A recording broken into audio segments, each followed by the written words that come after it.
Et puis, le lundi prochain, on va entrer dans autre chose. C'est bon? Amen. C'est Amen. bon? Est-ce que vous m'entendez? Oui, c'est très, très bien. Amen, Très bien. amen. Amen. Ok. Voilà. Donc, je vais vous montrer un certain nombre de passages pour que nous soyons tous au même pied d'égalité. C'est vraiment important. Donc, on va commencer par... Je veux aussi que quelqu'un nous aide à lire. Ça va aussi nous aider à aller vite. C'est bon? Amen. Voilà. Amen. Donc, vous devez comprendre d'abord le contexte dans lequel nous sommes en train d'évoluer. Comme je l'ai dit, le contexte dans lequel nous évoluons est un contexte de la fin des temps. Et quand vous regardez même au niveau de l'actualité, vous allez vous rendre compte que le calendrier de Dieu ou l'horloge de Dieu est en ce moment en Afrique. C'est pourquoi si vous regardez, comme on le dit, toutes les vérités sont parallèles. Qu'est-ce que vous constatez aujourd'hui en Afrique? Il y a beaucoup d'émancipation. Beaucoup de peuples africains sont en train de demander leur émancipation. C'est en fait sur le plan, quand les choses se passent sur le plan naturel, il faut que vous puissiez savoir que sur le plan spirituel, ça indique un certain nombre de choses. Parce que Dieu avec lequel nous traitons est un Dieu qui travaille avec le timing, avec le temps. Parce que c'est pourquoi dans le livre de Chroniques, on parle des fils d'Isaacar. On dit qu'ils avaient l'intelligence des temps et des saisons et ils avaient cette capacité de dire à Israël ce qu'Israël devait faire. Donc, vous voyez, quand les saisons arrivent, toutes les saisons ne sont pas les mêmes dans le spirituel. Mais il y a des saisons où Dieu travaille et quand ces saisons arrivent, il y a une insistance que Dieu met au niveau de la prière et sur un nombre de facteurs. C'est vraiment important. Quand vous regardez aujourd'hui l'actualité, vous allez vous rendre compte que nous sommes dans le temps de l'Afrique. Si tu dis Amen, tu reçois. Amen. Nous sommes dans le temps Amen. de l'Afrique. Amen. C'est vraiment Amen. important de le comprendre. Nous Amen, sommes dans le amen. temps de l'Afrique. Le calendrier de Dieu, sur le plan spirituel et dans tous les domaines, est pointé aujourd'hui vers l'Afrique. C'est pourquoi il y a beaucoup de possibilités. L'Afrique est le dernier continent que Dieu va utiliser pour apporter le réveil dans le monde.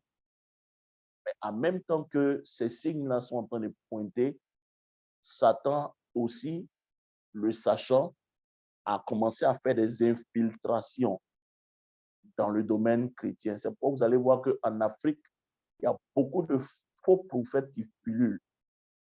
Mais en réalité, ce n'est pas que Dieu veut que ces faux prophètes-là pullulent, mais c'est un signe que Dieu est en Afrique.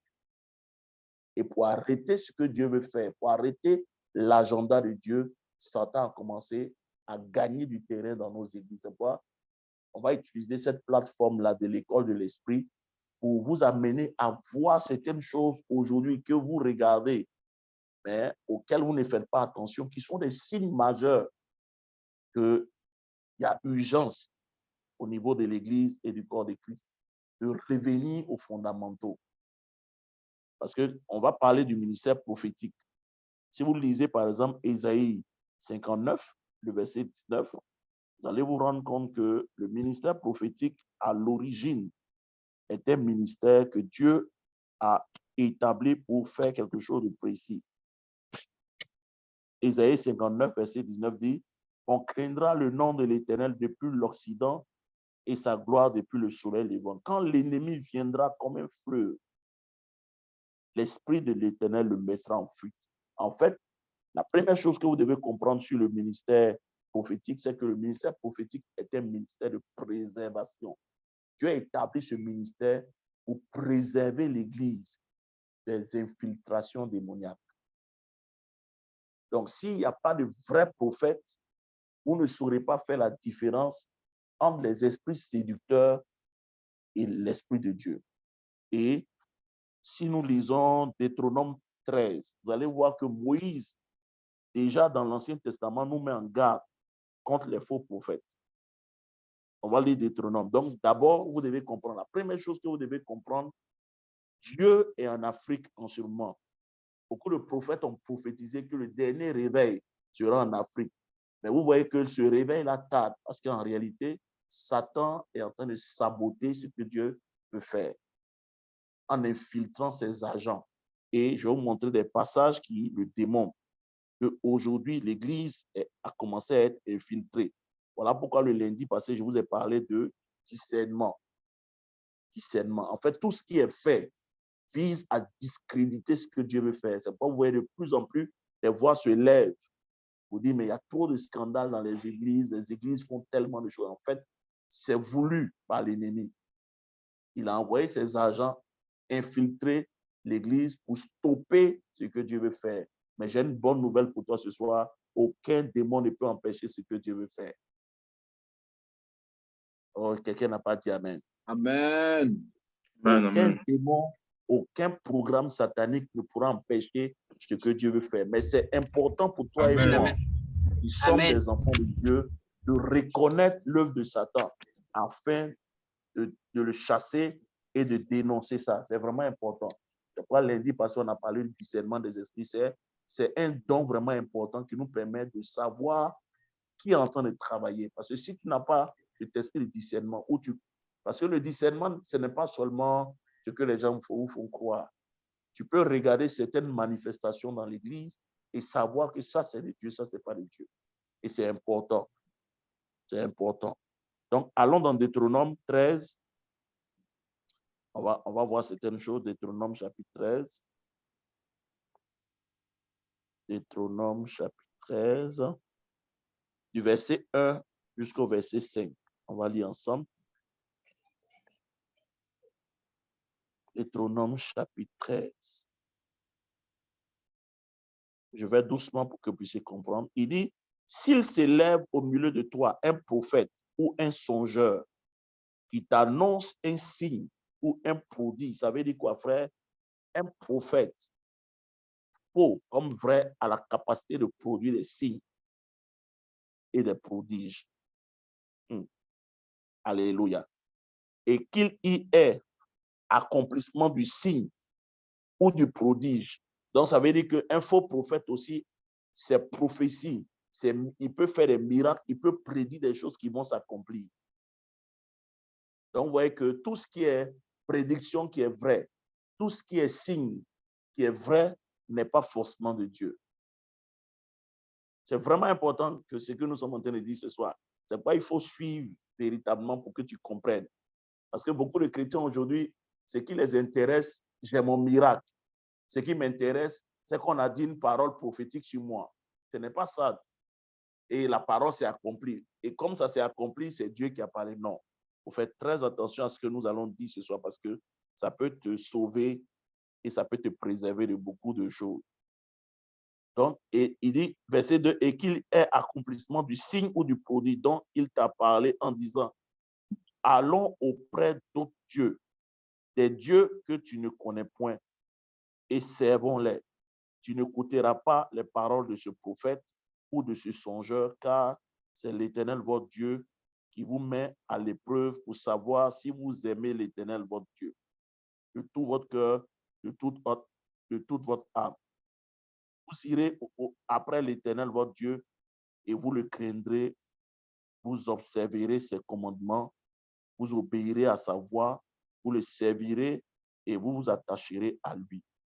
Ce prophète ou ce songeur sera puni de mort car il a parlé de révolte contre l'Éternel, votre Dieu, qui vous a fait sortir du pays d'Égypte et vous a délivré de la maison de servitude. Et il a voulu te détourner de la voie dans laquelle ton Dieu t'a ordonné de marcher.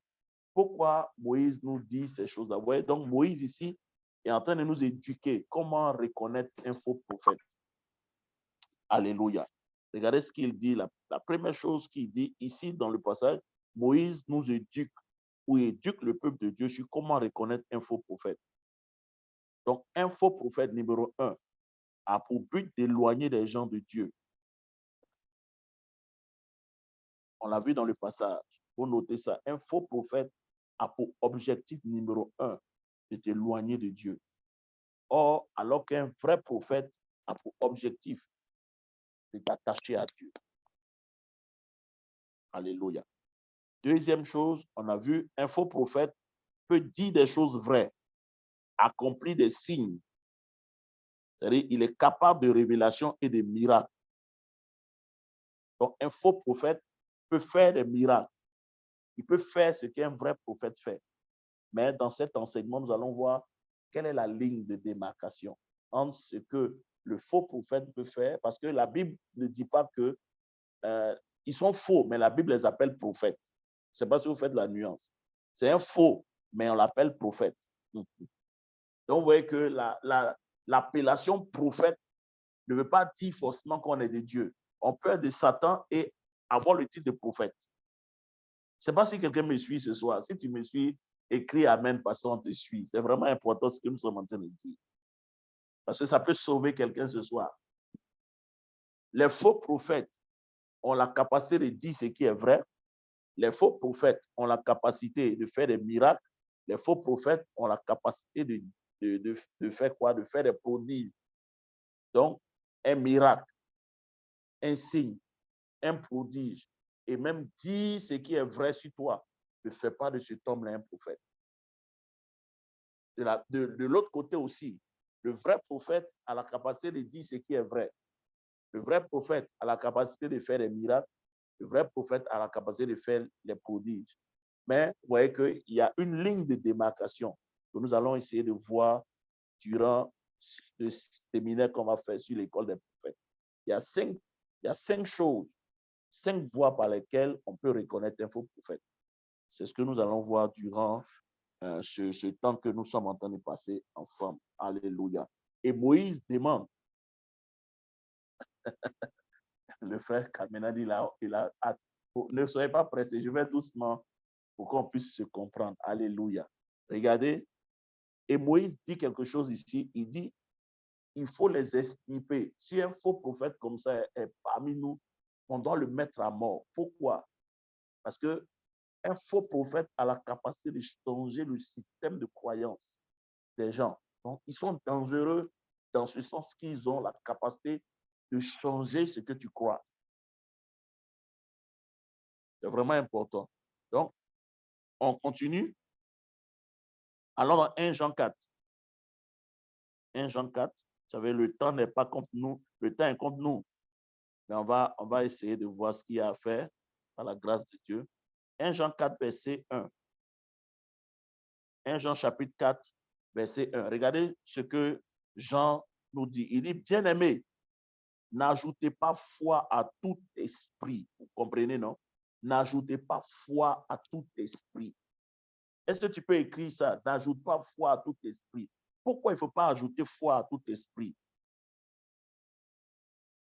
Mais éprouvez les esprits pour savoir s'ils sont de Dieu.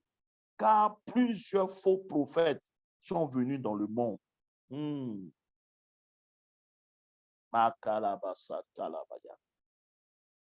N'ajoutez pas foi à tout esprit. Écoutez bien, frère.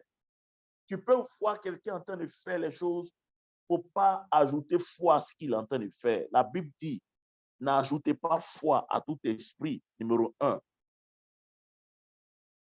Numéro 2, il dit, éprouvez ces esprits. 3, plusieurs faux prophètes sont venus dans ce monde.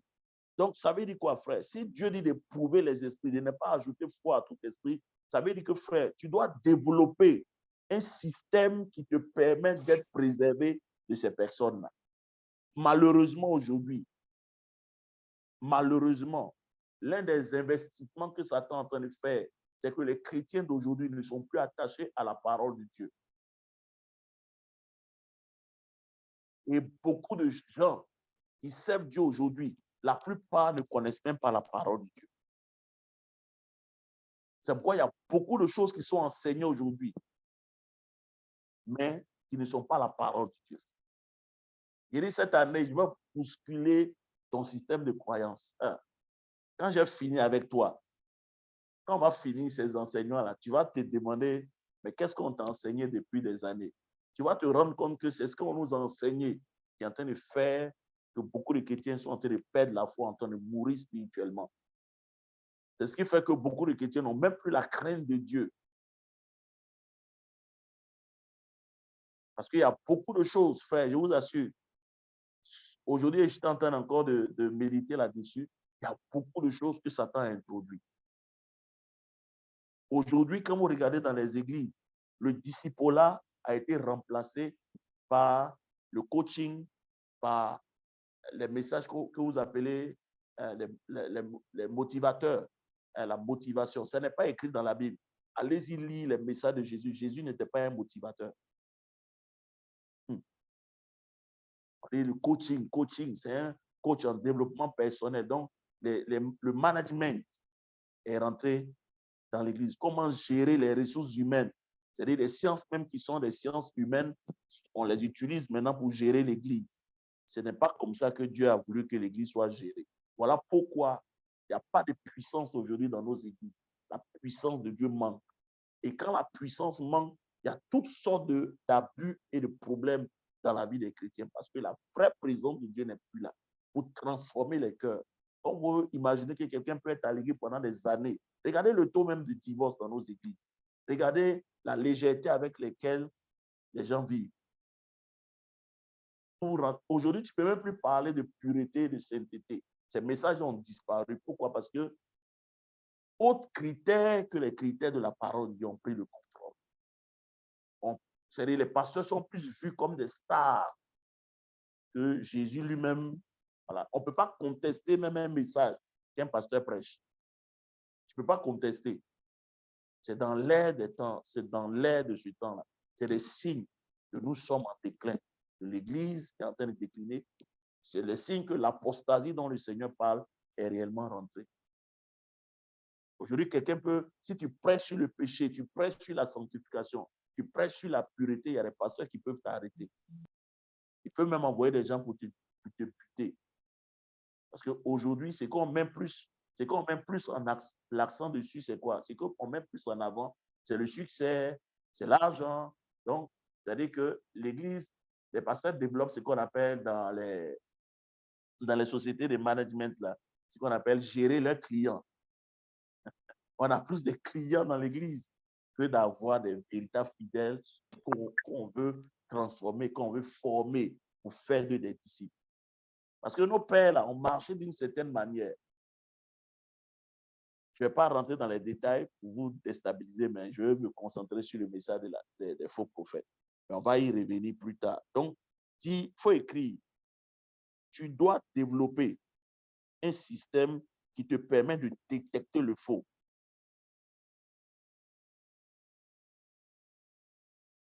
C'est important. Si je te pose la question ce soir, quel est ton système que tu as bâti pour reconnaître le faux et le vrai? Si je pose la question à plusieurs, je vais me rendre compte que beaucoup n'ont pas de système de filtrage. Beaucoup n'ont même pas certaines choses, des barèmes que Dieu a établis pour qu'ils puissent détecter ces faux prophètes. Il n'y en a pas. Donc, tu arrives quelque part. Si le monsieur est en train de mentir, si le monsieur est en train de faire des trucs, toi, tout ce que tu regardes, tu as tes problèmes, tu veux que Dieu résolve tes problèmes, ou bien tu veux juste avoir la solution à tes problèmes, c'est tout. Mais le reste, tu t'en fous. Mais avec l'école de l'esprit, excusez-moi, on va rectifier toutes ces choses-là. Parce que ici, mon but, ce n'est pas de faire de toi un client. Tu n'es pas mon client. Ici, à cette école-là, c'est de te bâtir, faire de toi un vrai enfant de Dieu. Te préparer pour le ciel, te préparer pour l'enlèvement. Tu vas bien vivre sur cette terre, marcher dans la crainte de Dieu et tu vas aller de l'autre côté. Le Seigneur va dire, bon et fidèle serviteur, entre dans la joie de ton maître. Alléluia. Donc, numéro 1, je vais faire le résumé de 1 Jean 4, verset 1. Il dit, numéro 1, n'ayez pas foi en tous les esprits. Numéro 2, éprouvez tout esprit.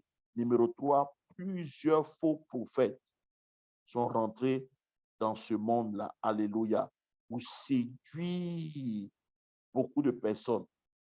C'est pourquoi il est important que tu bâtisses un système qui te protège pour ne pas que tu sois séduit. Parce que Jésus dit plusieurs seront séduits. Il dit même les élus seront séduits. Frère, ça veut dire qu'on est dans un temps de séduction. Si tu n'as pas, s'il vous plaît, il faut former vos...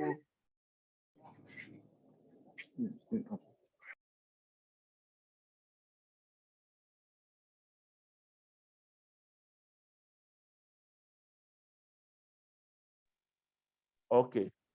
Donc, je disais, 1 Jean 4, s'il vous plaît, soyez vigilants parce que ne laissez rien vous distraire. Parce que quand vous faites ce genre de choses-là, ça peut couper le fil et distraire d'autres personnes et peuvent rater leur bénédiction. Peut-être Dieu a voulu que quelqu'un suive ce soir pour recevoir sa délivrance, mais une distraction peut empêcher cette personne de recevoir sa liberté.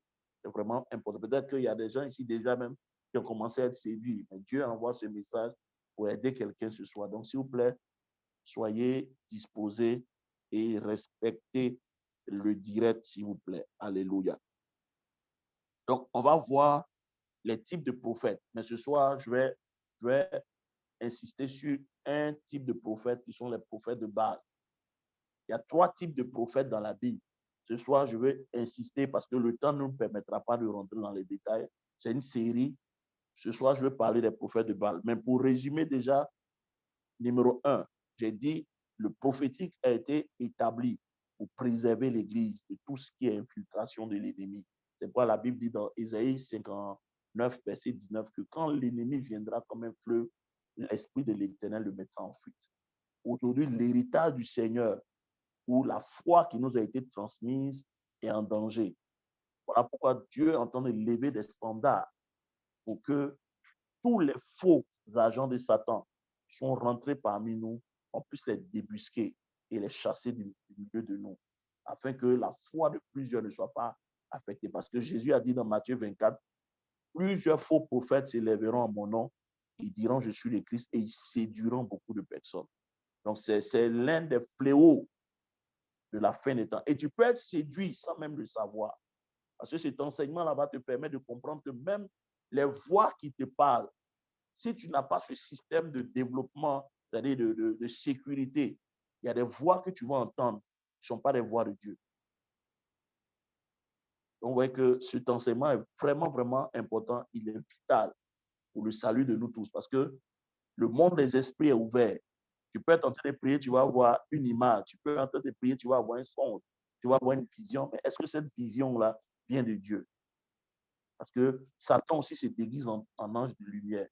Voilà pourquoi aujourd'hui, il est important que nous puissions grandir dans le Seigneur, connaître Dieu à un certain niveau pour pouvoir débusquer le faux, pour ne pas passer à côté de ce que Dieu veut faire. Donc, il y a 3 types de prophètes, mais ce soir, je vais parler des prophètes de Baal. Pourquoi les prophètes de Baal?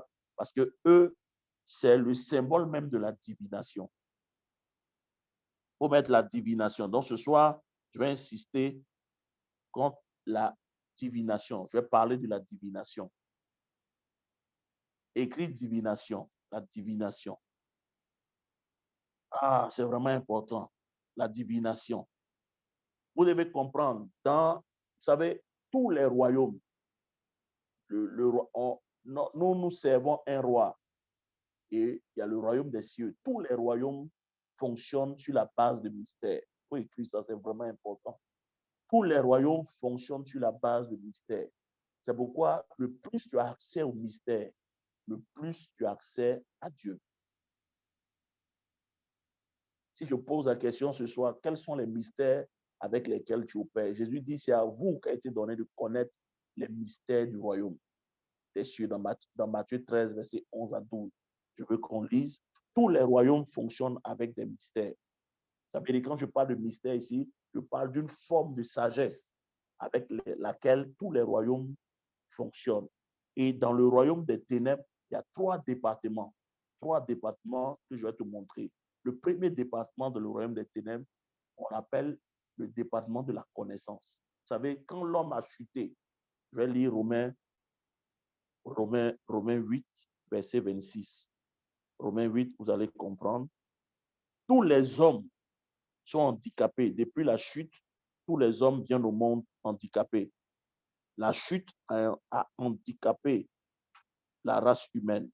Et Romains 8, verset 26 nous le démontre. Il dit, de même, l'Esprit vient au secours de nos faiblesses, car nous ne savons pas ce qu'il convient de demander dans nos prières. Ça veut dire quoi? Tout homme qui a connu la chute, nous sommes nés d'Adam, donc nous sommes nés dans le péché. Et le péché a détruit en nous cette capacité de connaître le futur. Donc, dans les œuvres des ténèbres, il y a un département qui s'occupe de tout ce qui est connaissance.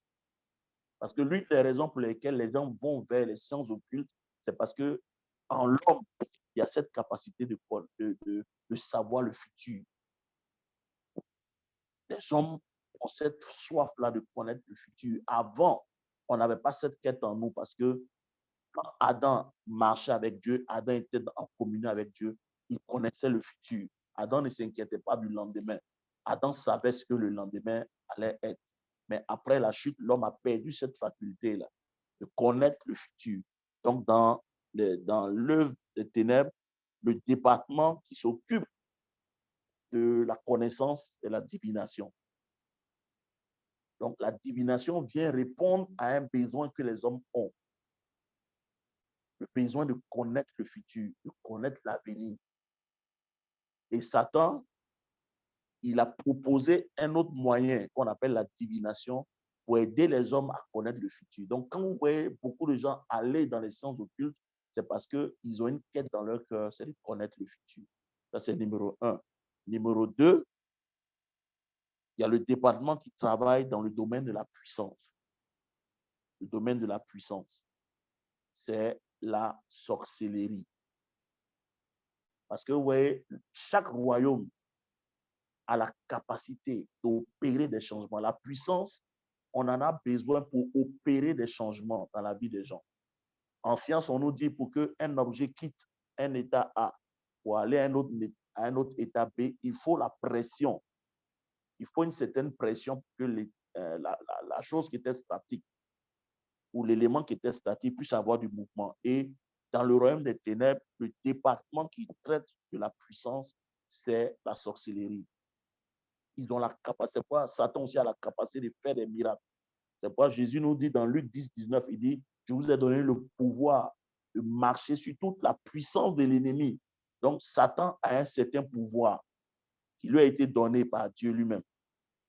C'est-à-dire, la puissance avec laquelle Satan travaille n'a pas changé. C'est la puissance que Dieu lui a donnée quand il était Lucifer, ange de lumière. Donc, les agents des royaumes des ténèbres travaillent avec une certaine puissance. Mais quel est l'objectif de cette puissance-là? C'est d'opérer des changements. C'est pourquoi quelqu'un, tu peux être malade, aller voir un féticheur, un marabout, il a la capacité d'enlever ta maladie et la remplacer avec autre chose. Parce que eux, leur puissance est éphémère. La puissance des ténèbres ne peut pas tout faire, elle est éphémère. Donc, ils ont la capacité de marchander avec des esprits.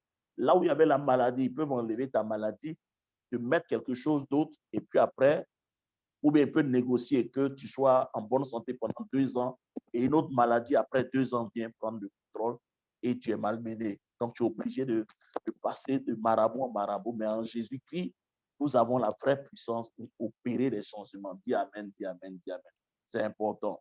Donc, troisième chose. Donc, ceux qui travaillent dans le domaine de la puissance, c'est les sorciers. Et le troisième département, c'est le département de la sagesse. Et là, c'est vraiment important. Il y a 3 sources de sagesse. Il y a la sagesse humaine, il y a la sagesse divine et il y a la sagesse du monde des ténèbres. À ce niveau-là, ceux qui opèrent dans cette dimension-là, on les appelle les magiciens ou les mages. Les magiciens ou les mages. Parce que, écoutez-moi bien, Paul nous dit dans 1 Corinthiens 2, à partir du verset 9 à 10, il dit, nous prêchons une sagesse cachée et mystérieuse. Donc, dans la sagesse, il y a des mystères. Dans la sagesse, il y a des mystères. Dieu, souvent, il opère avec la sagesse pour cacher certaines choses pour notre avantage. Il y a des choses te concernant que Dieu seul sait. Et Dieu les cache, pas par rapport à toi, mais il les cache à tes ennemis. Parce que la plupart des combats spirituels que vous traversez en tant que chrétien sont liés aux mystères qui sont sur vous. Parce que vous êtes des êtres que Dieu a créés dans le studio de l'éternité. Dieu n'a pas donné accès à Satan et aux forces des ténèbres. Il ne leur a pas donné accès à certains mystères. Satan, c'est vrai que c'était un chérubin. Les chérubins sont ceux qui protègent le trône de Dieu, mais les anges, en général, et les démons n'ont pas eu accès à certaines informations. C'est pourquoi Dieu dit à Paul, il te sera difficile de régimber contre mes aiguillons. Ça veut dire quoi?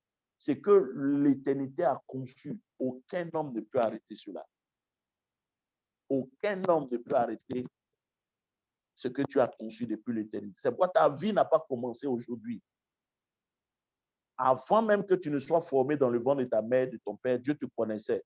Ça veut dire que tu es plus grand que ta famille, tu es plus grand que le nom de ta famille, tu es plus grand même que le village, tu es plus grand que la sorcellerie de ta famille, parce que tu as existé avant que la sorcellerie de ta famille ne commence. Tu as existé avant les malédictions de la maison de ton père, de ta mère. C'est pourquoi ces choses-là ne peuvent pas t'arrêter.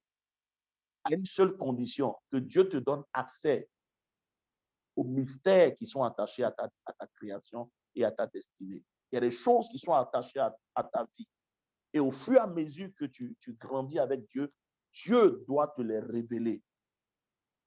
Le problème de Joseph, c'est que quand Dieu a commencé à lui révéler les choses attachées à sa destinée, il a commencé à les publier.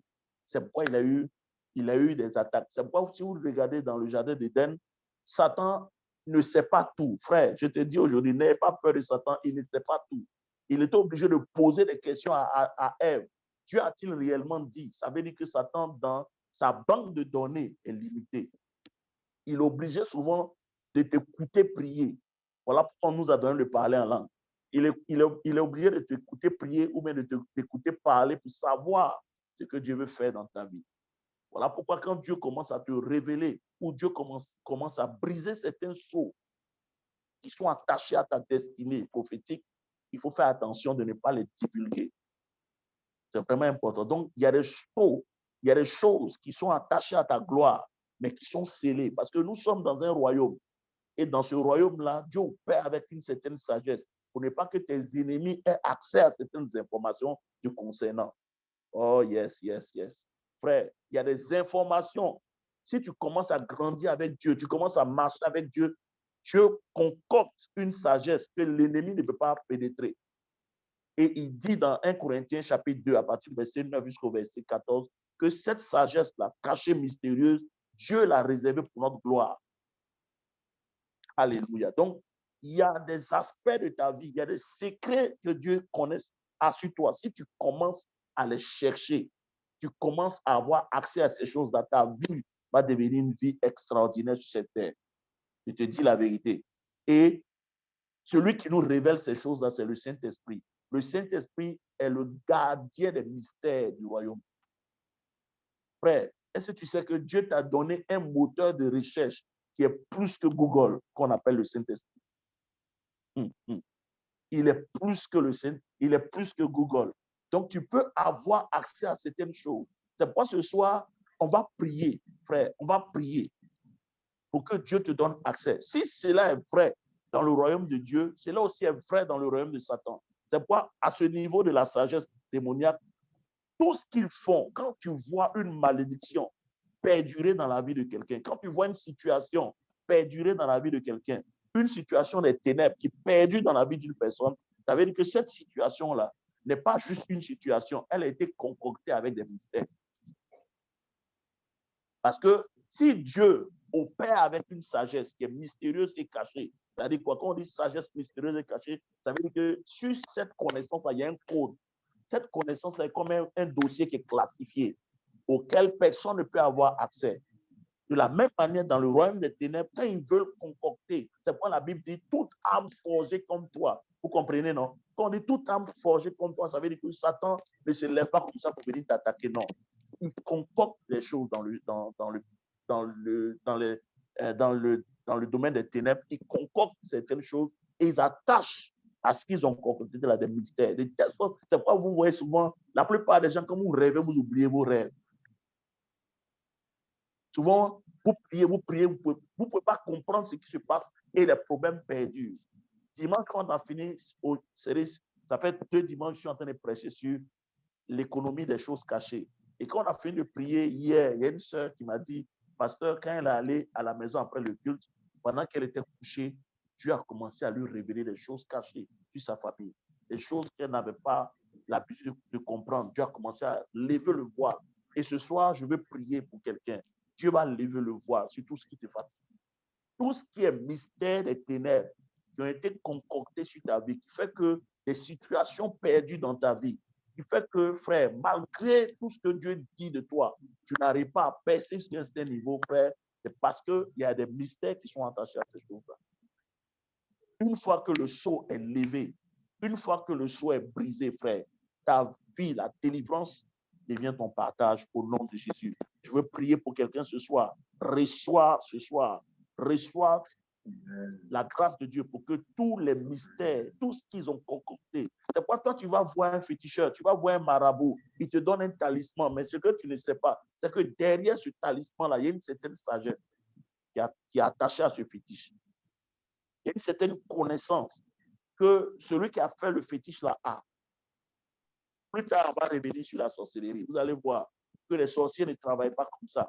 Ils travaillent avec une certaine sagesse. Donc, dans le monde des ténèbres, il y a une certaine sagesse. Je peux te donner un deuxième exemple, c'est dans Nombre 24. Quand Balaam a vu qu'il ne pouvait pas attaquer Israël par la divination, il va passer par un autre mystère qu'ils ont. Il va dire à Balak, permets aux jeunes filles de rentrer dans le camp. Parce que dans la loi de leur Dieu, là, leur Dieu dit que s'ils commettent des péchés sexuels, ils vont désobéir à sa loi. Et en désobéissant à sa loi, ils enlèvent la couverture qui est sur eux. Tu peux les frapper. Donc, la Bible dit ce que Balaam n'a pas pu faire avec la divination, il a réussi ça avec des filles. Parce que vos ennemis, là, ils vous étudient, hein, frère. Ils nous étudient. Ils savent nos faiblesses. Ils comprennent certaines choses sur toi, sur ta famille. Ils savent de quelle lignée tu viens. Ils savent quels ont été les péchés, les tendances dans la famille. Et quand ils concordent quelque chose, c'est attaché avec un certain mystère. Que toi-même, tu es là, tu ne comprends pas. Oh, je prie pour quelqu'un ce soir. Que Dieu t'aide à comprendre ces choses-là. Alléluia. Donc, voici les 3 domaines. Les 3 domaines dans le royaume des ténèbres. Numéro 1, la divination, elle opère par la connaissance. Tout à l'heure, je vais donner un exemple, vous allez voir. Parce que quand on parle de divination, je vais définir ce que c'est que la divination pour que vous puissiez comprendre. Donc, allons-y, on va définir la divination. La divination, c'est l'art. Oh my God.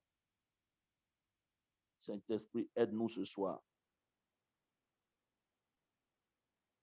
La divination, c'est l'art d'obtenir des secrets par des voies illégales. L'art d'obtenir des secrets par des voies illégales. C'est utiliser un esprit autre que l'esprit de Dieu pour pouvoir deviner l'avenir ou avoir des informations concernant la vie des gens. Voilà pourquoi aujourd'hui, si vous regardez la télévision, vous regardez aujourd'hui, il y a une recrudescence de tout ce qui est spiritiste. Vous savez pourquoi aujourd'hui l'Europe est en train d'être athée? Parce qu'en réalité, les églises européennes ont commencé par l'esprit. Elles ont commencé à terminer dans la chair. Et les gens ont commencé à aller vers les églises pour chercher la solution. Ils n'ont pas vu la solution. Ils se sont retournés vers le diable.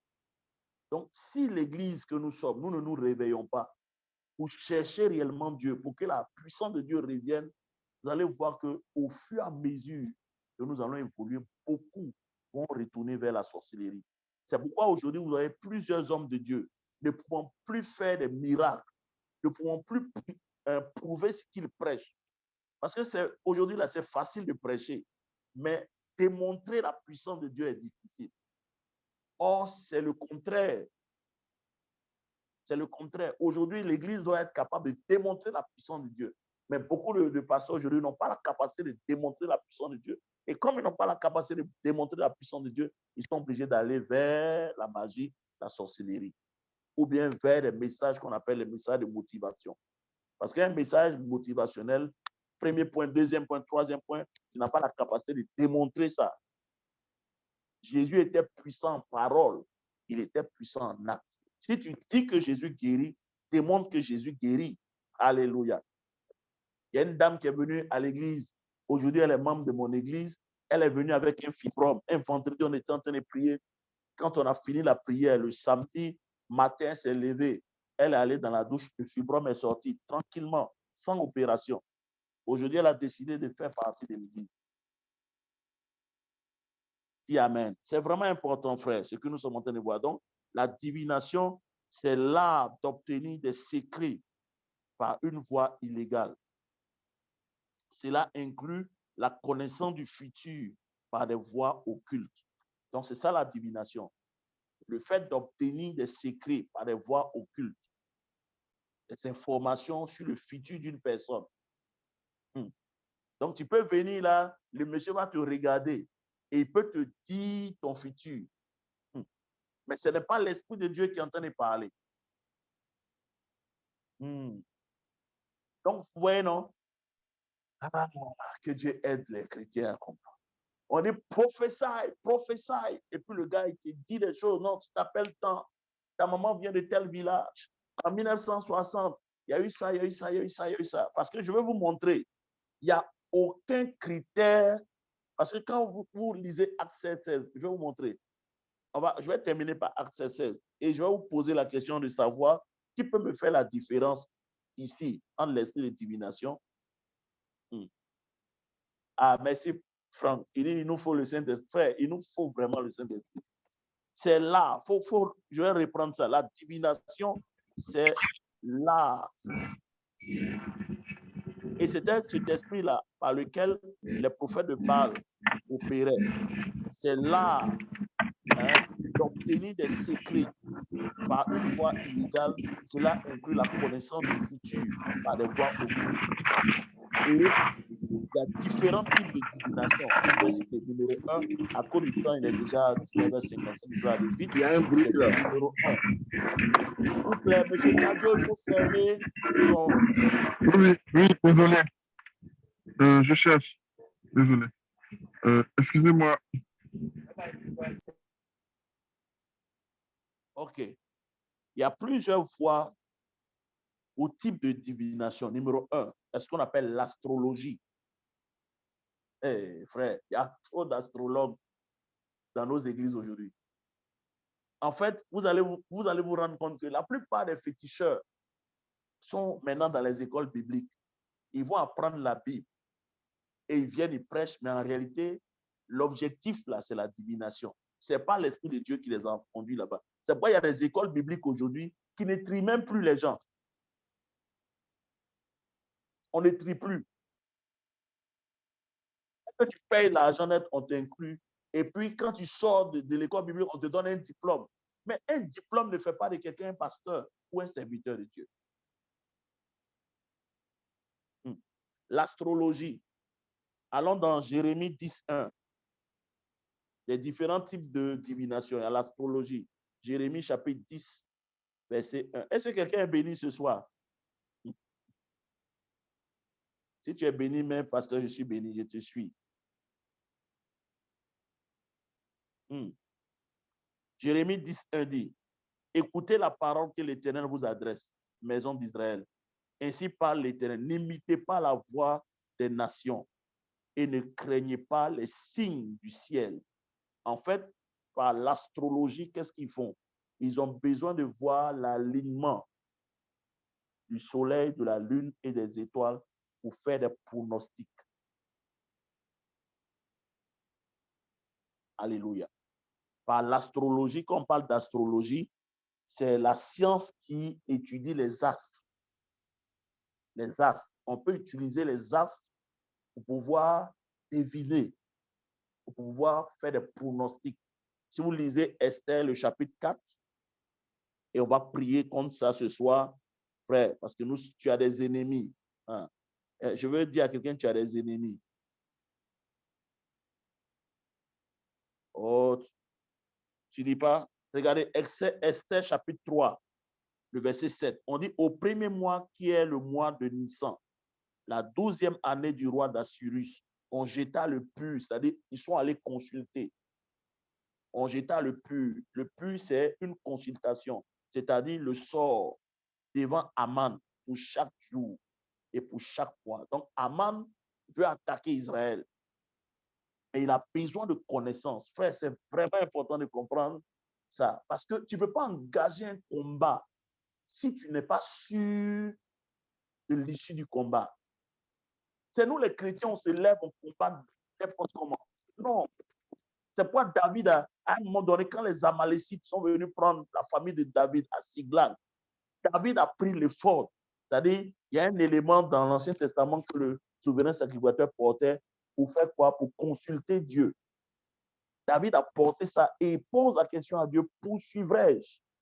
Atteindrai-je? Dieu dit, poursuis, car tu vas atteindre, et Dieu ajoute, tu vas récupérer tout. Pourquoi? Parce qu'on n'engage pas de combat comme ça. Pour engager un combat, il faut t'assurer de l'issue du combat. Et ce n'est pas sur le plan physique que tu peux deviner ce qui va se passer. C'est pourquoi ces gens-là, ils consultent. Donc, Aman allait consulter pour voir comment il allait tuer les Juifs. Et la Bible dit qu'il a jeté le sort, il a consulté pour les jours, il a consulté pour les mois. Ça veut dire quoi? Chaque jour que Dieu fait, c'est pourquoi la Bible dit, tu ne sais pas ce qu'un jour peut enfanter. La question que souvent je pose aux gens, qui a mis le jour enceinte? Il y a des gens qui ont la capacité d'enceinte les jours.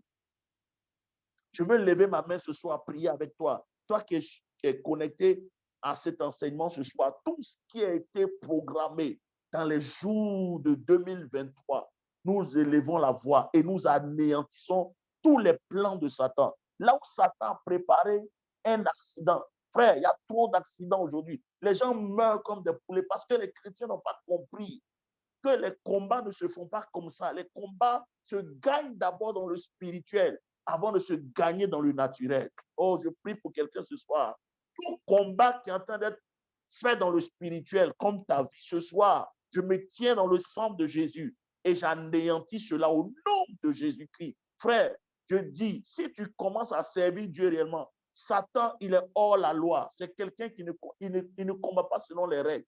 Il va attaquer ta santé. Il va attaquer tous les domaines de ta vie pour te décourager sur le chemin dans lequel tu es en train de marcher. La Bible dit, Aman a consulté pour les jours, il a consulté pour les mois. Ça veut dire chaque mois de l'année est passé au peigne fin. Et la Bible dit, si vous regardez, la Bible dit, regardez, on dit au premier mois, qui est le mois de Nissan, c'est-à-dire le mois d'avril, la 12e année du roi Assyrus, on jeta le sort, c'est-à-dire le sort devant Aman pour chaque jour et pour chaque mois, jusqu'au 12e mois, c'est-à-dire il a pris tous les mois de l'année, jusqu'au 12e mois, qui est le mois d'Adar. Alors, verset 8, Aman dit au roi Assyrus, il y a dans tout, c'est-à-dire, ils ont trouvé le mois qui était propice pour attaquer les Juifs. C'est ce qu'on appelle l'astrologie.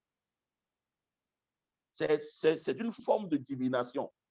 Et quand il a trouvé le mois, c'est là-bas maintenant, ça veut dire quoi? Avant d'aller parler au roi pour incliner le cœur du roi, il a d'abord marabouté le roi. Oh my God.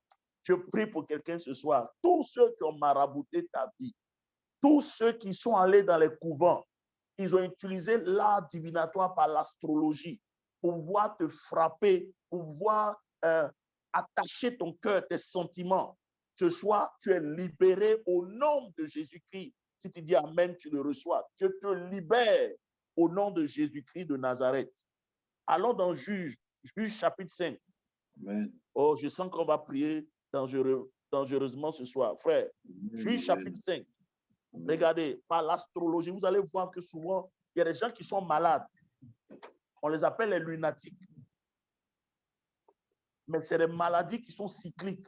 C'est des maladies ou des programmations qu'on fait dans la lune et dans ces astres-là. C'est des programmations.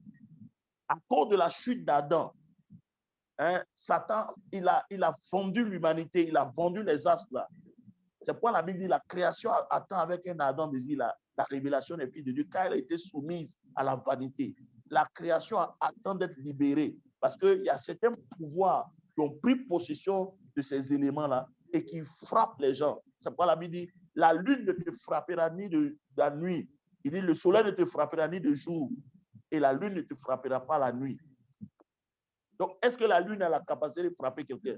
Est-ce que le soleil a la capacité de frapper quelqu'un? Non. Mais ça veut dire que c'est des programmations des astrologues. Oh my God. Mais regardez, nous, on a un avantage. Je vais vous montrer tout à l'heure notre avantage sur eux. Eux, ils sont obligés. C'est pourquoi, frère, la sorcellerie n'est pas forte à tous les moments. Oh my God. Oh, merci, Saint-Esprit. Je veux dire à quelqu'un, écoute-moi bien. S'ils sont obligés d'attendre que les étoiles, le soleil et la lune s'alignent pour pouvoir faire certaines prédications, pour pouvoir faire certains pronostics, pour pouvoir faire certaines incantations, ça veut dire que, frère, ils ne sont pas forts à 24 heures sur 24. Parce que tant que ce n'est pas aligné, il y a des choses qui ne peuvent pas se faire. Même les malédictions ne sont pas fortes tout le temps. Voilà pourquoi quand tu vas dans ton village, il y a le jour du marché. Parce que, frère, les démons là n'apparaissent pas tous les jours. Il y a des démons qui sortent que quand certaines choses sont alignées. Et c'est là où il faut comprendre les choses spirituelles pour pouvoir te tenir et de prier pour affronter certaines choses. Voilà pourquoi les malédictions là ne sont pas pour toujours. Oh my God, my God. On dirait que quelqu'un ne me suit pas ce soir. Amen. Si tu me suis, dis amen. Est-ce que quelqu'un me suit ce soir? Amen. Ils ne sont pas plus forts que mon Dieu. Amen. Amen. Amen. Ce n'est pas tous les jours que les sorciers sont forts. Si quelqu'un te dit les sorciers, non, il y a des moments de répit. C'est quoi tu vois dans ta vie? Il y a des moments de répit. Quand tu vois dans ta vie, à un moment donné, tu commences à sentir certaines tendances. Ça veut dire quoi? Que l'autel a été activé. Parce que à l'autel est lié certains comportements. Tu vas voir que souvent, tu arrêtes de boire ou tu arrêtes d'avoir des relations sexuelles pendant un temps. Et puis un coup, paf, ça se réveille. Tu ne comprends pas, tu dis, mais parce que je n'avais pas cette envie-là, mais un coup, non, ça veut dire que quelque chose a été réactivé. Dis amen, dis amen, dis amen. Juste 5 versets 19 à 20. Est-ce que quelqu'un est en train d'être éduqué ce soir? Je te donne trop de choses, hein, ce n'est pas bien.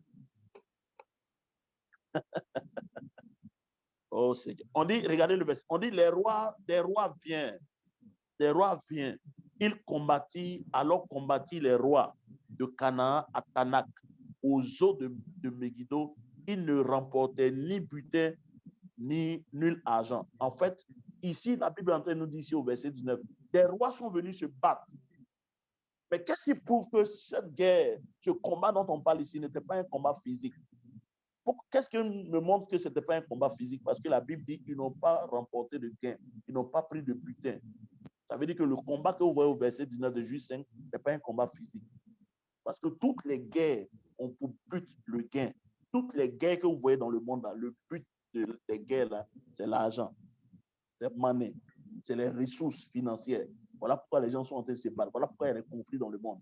Tous les conflits sont liés aux richesses. Mais ici, ils sont venus se battre, mais ils n'ont pas emporté. Ça veut dire que ce n'était pas un combat physique. Maintenant, regardez le verset 20. On dit des cieux ont combattu. De leur sentier, les étoiles combattirent contre Sisera, Adam. Quelle étoile qui combat? Donc, ce Sisera dont on parle, si vous lisez la suite, vous allez voir que ce Sisera a été tué. Mais il n'a pas été tué sur le plan physique. Il a été tué d'abord dans l'invisible. Ils ont utilisé les astres. Ils ont tué son étoile. Et quand ils ont tué son étoile, physiquement, il est mort. Ce soir, je prie pour quelqu'un qui est en train de nous regarder. Toute personne qui veut attaquer ton étoile dans cette année 2023, je déclare que ses œuvres sont anéanties au nom de Jésus. Je déclare que Dieu couvre ton étoile ce soir. Durant cette année 2023, ils n'auront pas accès à ton étoile. Ils n'auront pas accès à ton étoile au nom de Jésus. Regardez, même les mages, si vous prenez Matthieu chapitre 12, l'art divinatoire, c'est aussi l'astrologie. Ils ont regardé et ils ont vu l'étoile de Jésus. Mais ils n'ont pas seulement vu l'étoile de Jésus, ils ont vu l'inscription de l'étoile de Jésus.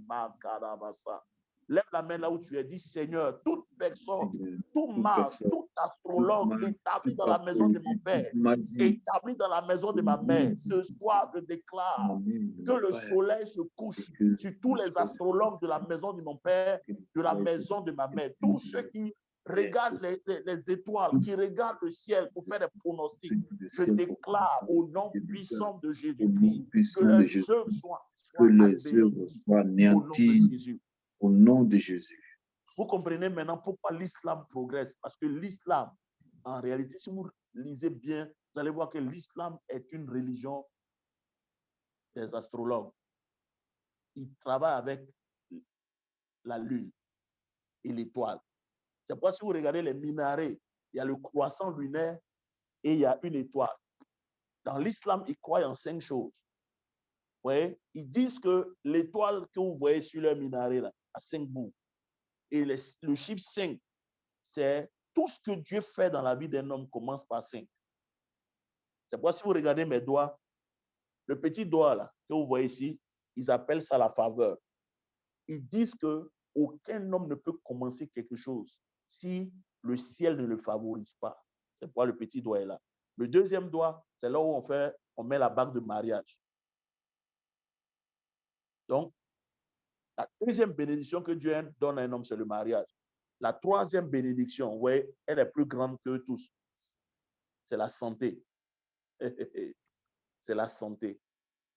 Un homme qui n'a pas de santé, il est mort. Il ne peut rien accomplir. Et la quatrième chose, je suis où? Voilà, ici, la faveur, le mariage, la santé. Ici, c'est l'argent. Et là, c'est les biens, les possessions matérielles. Les possessions matérielles. Voici les 5 bouts de l'étoile. Donc, quand un homme est, c'est-à-dire, il est attaqué dans ces 5 domaines-là, sa vie ne marchera jamais. Ce n'est pas mon truc de ce soir. Donc, si eux, ils sont obligés de regarder les signes dans le ciel pour opérer, nous, on a un avantage sur eux parce que la Bible dit, voici les signes qui accompagneront ceux qui auront cru. Nous, on n'attend pas les signes. Nous, les signes nous accompagnent. Alléluia. Eux, le ciel est tout le temps fermé. Le ciel peut être nuageux. Donc, les étoiles ne vont pas se mettre. C'est pas, vous voyez souvent, quand ils font leur ramadan, ils disent non, on n'a pas vu la lune. Donc, le ramadan ne peut pas commencer. Nous, on n'a pas besoin de regarder la lune pour regarder quoi que ce soit. Nous, on a le Saint-Esprit. Le Saint-Esprit est supérieur à l'esprit de l'astrologie. Donc, numéro 1, il y a l'astrologie. Numéro 2, oh Seigneur, aide-nous à... Je vais finir et puis on va reprendre lundi prochain. Je vais donner 2 points et puis on va prier. Dis à ton voisin, il ne faut pas manquer. Numéro 2, l'horoscope. L'horoscope. Ça aussi, c'est la divination. Si tu es ici, que tu es en train de regarder ce direct, à partir d'aujourd'hui, ne dis plus que tu es né en mars, non, tu es lion, tu es vierge, ou bien tu es ceci. Ce n'est pas biblique. Ce n'est pas biblique. Si tu t'adonnes à ces choses-là, tu t'exposes à un esprit. Alléluia. Troisième chose. Oh, merci Seigneur. Il y a ceux qui lisent, par exemple, dans la paume des mains. Je ne sais pas si vous connaissez ça. Dans les paumes des mains, vous regardez la ligne des mains pour faire des pronostics. C'est démoniaque. Quatrièmement, il y a ce qu'on appelle le Ouija board. Vous connaissez le Ouija board? C'est une table comme ça. Souvent, dans les films d'horreur, on montre ça beaucoup. Ils invoquent un esprit et qui déplace un objet sur certaines lettres. Le Ouija board. Tout ça, c'est la divination. Alléluia. Mais je veux compris. Je vais montrer la semaine prochaine la ligne de démarcation. Il est déjà 20 heures. Lundi prochain, ne manque pas. Je vais te montrer les 5 choses qui font la différence. Je mets le suspense. Je te mets en appétit pour que tu sois là lundi prochain. Tu ne vas pas manquer. Les 5 choses qui vont te permettre de faire la différence entre l'esprit de divination et l'esprit de prophétie. Je veux qu'on finisse avec Acte 16 et puis on va prier. C'est une série, c'est beaucoup de choses. Donc, j'essaie en 1 heure de concentrer pour vous donner quelque chose. Mais toutes les parties sont importantes. Alléluia. Donc, je ne peux pas sauter Acte 16 et puis on va prier. On dit, comme nous allions au lieu de la prière, une servante qui avait un esprit de python et qui, en devinant, procurait un grand profit à ses maîtres, vint au-devant de nous et se mit à nous suivre. Paul et nous, elle disait, ces hommes sont les serviteurs du Dieu très haut. Regardez comment l'esprit de divination opère. Ce que la dame a dit, est-ce que c'était faux? Ce n'était pas faux. Donc, l'esprit de divination opère exactement comme l'esprit de prophétie. Il a la capacité de dire ce qui est vrai. Frères et sœurs, c'est pourquoi, oh my God, cet enseignement est capital dans ce temps où nous sommes. Il y a tellement de gens qui courent de prophète en prophète et on leur dit des choses. On leur dit des choses. On leur dit des choses. Ce qu'on te dit là peut être vrai. Mais le problème, ce n'est pas ce qu'on t'a dit. Le problème, ce n'est pas le changement que tu as vu qui est temporaire. Parce qu'on a vu dans Deutéronome 13, là, qu'un faux prophète a la capacité de faire des signes et des miracles. Et il a la capacité de dire ce qui est vrai. Mais qu'est-ce qui te donne? Parce que ici, ce qu'elle a dit, c'était vrai. Parce que regardez, le fait de dire que Paul et Silas sont des vrais serviteurs de Dieu, ça leur a ouvert des portes pour que les gens puissent venir les écouter. Donc, ce que les gens disaient n'était pas faux. Donc, quelqu'un peut venir te voir, je vois que tu es un serviteur de Dieu. Je vois que tu es une servante de Dieu. Dieu t'appelle, dit des choses, et puis toi, tu es là, tu dis, hey, vraiment, Seigneur, merci parce que tu as envoyé ton serviteur pour parler sur ma vie. Ma soeur, qu'est-ce qui te donne de dire que ce qu'il a dit, c'est vrai que c'est vrai, ne vient pas de Dieu? Ah, tiens, quelqu'un, pardon, il ne faut pas manquer cette série parce que tu seras éduqué. Je te dis, tu ne seras plus trompé. Et après ce séminaire, après cet enseignement sur l'école des prophètes, tu ne te promèneras plus.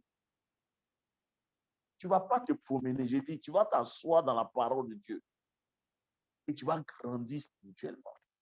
Tu vas te rendre compte qu'il y a des choses, ce n'est pas nécessaire pour ta foi. Le fait que quelqu'un te dise ton numéro de téléphone n'est pas une prophétie. Le fait que quelqu'un te dise ton âge, où tu es né, n'est pas une prophétie. Le prophétique peut le faire, mais ce n'est pas l'objectif du prophétique. Malheureusement, beaucoup de chrétiens, n'étant pas enseignés, n'arrivent pas à faire le distinguo, n'arrivent pas à bâtir. Ah, frère, regardez Paul. La Bible dit, elle les a suivis pendant des jours, en train de dire.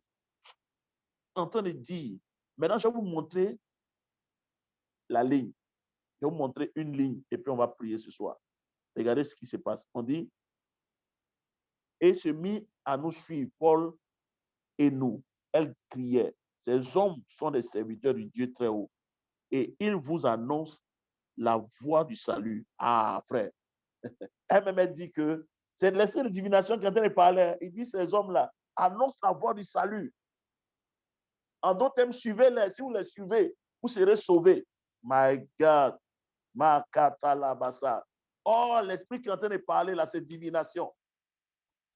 Quelqu'un ne comprend pas ce que je suis en train de dire ce soir. Il faut taguer quelqu'un et dire, voisin, fais attention. Il faut écrire à tous ceux qui sont connectés. Frère, elle dit qu'il prêche la voie du salut. L'esprit atteste, l'esprit de divination atteste même que c'est le serviteur de Dieu et que le message qu'il prêche là, c'est le message du salut. Ah, est-ce que Jésus n'est pas venu pour qu'on prêche le message du salut? Donc, le fait que quelqu'un se mette là pour dire Jésus est mort pour toi, il est ressuscité, ça ne veut pas dire que c'est l'Esprit de Dieu qui parle.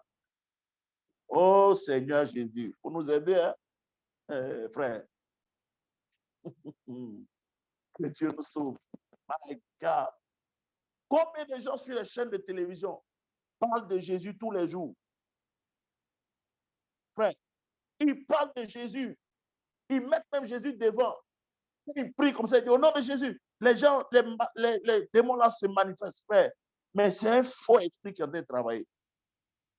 Ça veut dire qu'on est dans les temps aujourd'hui là où il y a un faux Jésus et il y a le vrai Jésus. Question, je vais te poser ce soir. As-tu le vrai Jésus? Il dit cette année, je vais te choquer avec des messages.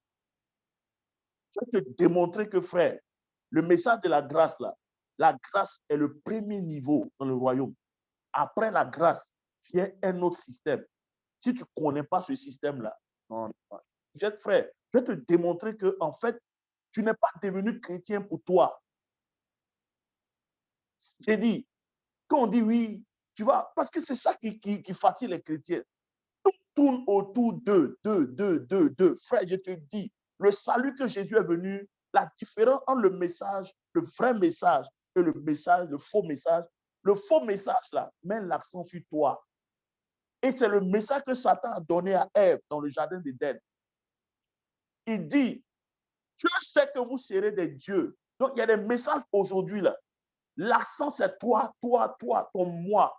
Chérie, toi-même, tu deviens ton Dieu. C'est pourquoi tous les messages tournent autour des chrétiens. Ce que Dieu peut leur donner, c'est mariage, succès. Ça, c'est un message qui est démoniaque. Le vrai message tourne autour de la personne de Jésus. En fait, le christianisme, c'est venir se soumettre à un roi. À un moment donné, tu ne vis plus pour toi, tu vis pour lui. Parce que c'est pour ça que Jésus a payé le prix, pour que tu sois sauvé, pour vivre pour lui, pas pour vivre pour toi. Donc, à un moment donné, tu ne vis plus pour toi. C'est pourquoi Paul dit, j'ai été crucifié. Avec, si je vis, ce n'est plus moi qui vis, c'est Christ qui vit. Désormais, ce n'est plus mes intérêts qui sont en face, mais c'est l'intérêt de ce roi-là, de ce royaume, qui compte plus que moi-même mes intérêts. C'est ça. Aujourd'hui, voilà la ligne de démarcation. Je ne sais pas si quelqu'un fait attention à cette ligne. C'est pourquoi Paul dit, Christ est ma vie. Mourir pour moi est un gain. Il a dit à Pierre, quand tu étais jeune, tu vivais ta vie comme tu voulais. Mais bientôt, quelqu'un va t'attraper par la main et te conduire là où tu ne veux pas. C'est ça le christianisme. Le christianisme, ce n'est pas ton moi qui est au devant, mais c'est Dieu qui vit en toi. C'est Dieu qui fait quoi? Qui accomplit son agenda au travers de ta vie. Ça n'a rien à voir avec toi. Et regardez, parce que si vous regardez bien dans le texte, la Bible dit quelque chose de très important.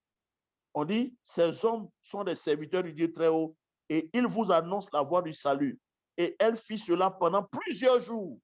Paul, fatigué, se retourna et dit à l'esprit, my God, là-bas. Si Paul a eu des jours pour savoir quel esprit qui travaillait, frère, ce n'est pas toi et moi qui sommes des jeunes chrétiens. Paul a écrit les 1/3 du Nouveau Testament. Il a fallu des jours à Paul pour discerner quel est l'esprit qui parlait. Toi, aujourd'hui, tu t'en vas, tu écoutes n'importe qui. Tu ne sais même pas quel esprit qui parle. Et regardez, on dit, il dit à l'esprit, je t'ordonne au nom de Jésus-Christ de sortir d'elle. Et il sortit à l'instant même. Les maîtres de la servante, voyant disparaître l'espoir de leur gain, se saisit de Paul. En fait, l'une des différences entre un prophète de Dieu et un faux prophète, c'est le money, l'argent. Vous voyez la motivation? La motivation n'est pas d'envoyer les gens vers Dieu. La motivation, c'est d'utiliser son don pour pouvoir se faire du sou. Makatalabaya, Rabasata. Frère, son intérêt là, ce n'est pas ta vie, ce n'est pas d'aller au ciel. C'est pas que tu es dans. C'est pas vous ne verrez jamais ces gens-là révéler les péchés des gens. Jamais. Tant que tu peux lui donner de l'argent, tant que tu peux faire offrande, tant que tu peux venir bâtir des choses, il est avec toi. Mais en fait, ce don-là, la divination a pour but l'argent, pas le salut des gens. Amen. Est-ce que quelqu'un peut me dire Amen? Amen. Dis l'argent. Amen. L'argent. J'écoutais quelqu'un qui était dernièrement à un séminaire. Il dit, lui, il a la capacité de voir. Il n'a pas pris, il voit tout le temps. Je dis, ah, ça c'est quel. Il dit, lui, il est voyant, il voit, il décide de voir quand il peut. Il dit, non, non, non, non, non. Ça, c'est pas l'esprit de Dieu. Il dit, je décide de voir. Attendez, toi, viens ici. Ta maman s'appelle ceci. Ta maman est dans tel. Et puis les gens sont en train de mais waouh, non, c'est un prophète. Mon frère. Même Élie n'a pas vu que quand, hein, c'est Élie, mais Élisée n'a pas vu quand le fils de la veuve là était mort, de la femme de distinction. Là. Quand le fils est mort, Élie n'a pas vu, il dit, Seigneur, tu m'as caché ça. Même le grand Samuel, il arrive dans la maison de Jessé. Hein, il arrive dans la maison du papa de David. Il regarde Élie, il dit, celui-ci est le roi. Et puis Dieu lui dit, non, je l'ai rejeté. Car moi, je ne regarde pas ce qui frappe. Le prophète même de Dieu, là, il s'est trompé. Pour dire que, frère, quelle que soit l'onction que tu vas avoir, Dieu reste Dieu dans la vie d'un homme de Dieu. Et toi, tu dis non, moi, je décide de voir. Si je veux voir maintenant, je vois. My God. C'est pourquoi, regardez, nous, on a la puissance, mais notre puissance s'exerce dans la soumission à Dieu. La même bouche qui a fermé le ciel, Élie a prié, le ciel s'est fermé pendant 3 ans et demi. Frère, il a la puissance pour réouvrir le ciel. Mais regardez ce qu'il va faire. Il va encore prier Dieu pour que Dieu lui donne l'ordre de faire, de réouvrir le ciel. Ça veut dire que nous, là, malgré les dons qu'on a, on est soumis à l'Esprit de Dieu. Et c'est quand l'Esprit de Dieu nous dit de faire les choses qu'on le fait. On ne le fait pas de nous-mêmes. Et c'est là, voilà encore une autre différence entre la divination et l'Esprit de Dieu. L'Esprit est soumis au prophète. Nous sommes soumis à Dieu. C'est pourquoi à un moment donné, Satan vient dire à Jésus, ordonne que ces pierres deviennent du pain. Il sait que Jésus a le pouvoir de changer les pierres en pain. Mais Jésus dit non, je le ferai quand mon Père me dira l'ordre. Or, ceux qui opèrent par la divination, ils le font quand ils veulent et comme ils veulent. Nous, on ne fait pas les choses comme on veut. C'est pourquoi vous pouvez voir un pasteur de miracle. Il peut prier et puis le paralytique ne marche pas. Il peut venir, il peut faire les choses, puis le Seigneur décide de ne pas se manifester. Il est soumis parce que le Dieu que nous servons est notre roi. Ce n'est pas nous qui décidons, c'est lui qui décide. Il est roi. Et un roi, c'est lui qui décide, ce n'est pas nous. Or, ceux qui sont de l'autre côté, là, ils peuvent voir à n'importe quel instant. Ils voient quand il veut, où il veut, comment il veut, ils disent ce qu'il veut. Non. Il y a des moments où Dieu te révèle certaines choses. Il dit, ce n'est pas pour les dire, il faut garder du prix. Ce n'est pas tout qu'on dit. Parce qu'aujourd'hui, en le faisant, comme l'argent est leur but, ils deviennent des stars.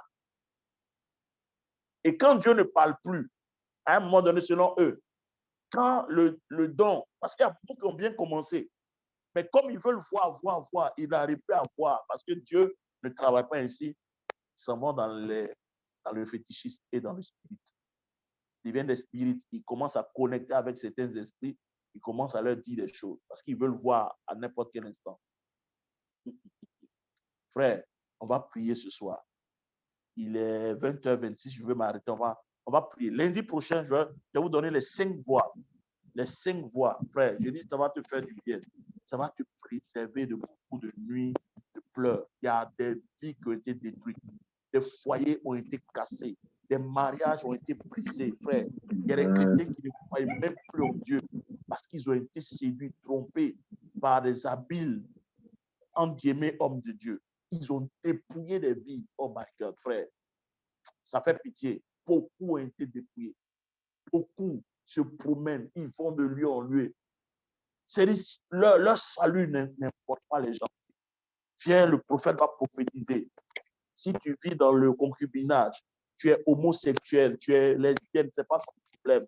Dieu dit tu vas voyager, Dieu va t'élever, Dieu va faire ça pour toi. Ce n'est pas faux, ce n'est pas bon. Ce n'est pas des choses qu'on peut rejeter. Dieu, il s'occupe aussi des besoins de ses enfants. Mais ce n'est pas ça le but. Ce n'est pas ça le but. Parce que Dieu, là, il a ressuscité Lazare. Jésus a ressuscité Lazare, mais Lazare est mort après.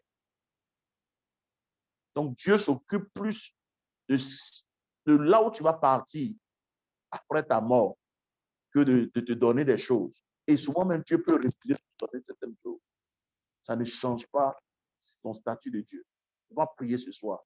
Pardon, je t'en supplie au nom de Jésus. Il ne faut pas manquer. Il ne faut pas manquer. Il ne faut pas manquer. Et si tu es dans une église où la parole de Dieu ne fait pas figure d'autorité, je t'en supplie. Il faut chercher une église où on t'enseigne la parole. C'est important. Parce qu'aujourd'hui, les chrétiens, ils s'en foutent du caractère de la personne qui leur enseigne la parole de Dieu. Ça, c'est un signe encore que nous voyons aujourd'hui. Qu'importe comment le monsieur vit, qu'importe s'il est dans l'immoralité, qu'importe s'il a 2e bureau, il a 3 femmes, 4 femmes, ce n'est pas mon problème. Moi, je veux que mon problème soit résolu. Frère, tu es en danger. C'est une séduction. C'est une séduction. Il y a des gens qui s'en foutent aujourd'hui. La manière dont le gars vit, ils s'en foutent. Est-ce qu'on peut prier le Seigneur ce soir? Lève la main là où tu es. Dis, Seigneur, fais-moi grâce ce soir. Fais-moi grâce ce soir. Seigneur, ne me laisse pas être séduit. Seigneur, donne-moi d'être attaché à toi ce soir. Donne-moi de revenir véritablement à Jésus. Que Jésus devienne le véritable maître de ma vie. Qu'il devienne le roi dans mon cœur. Que Jésus devienne le maître de nos vies.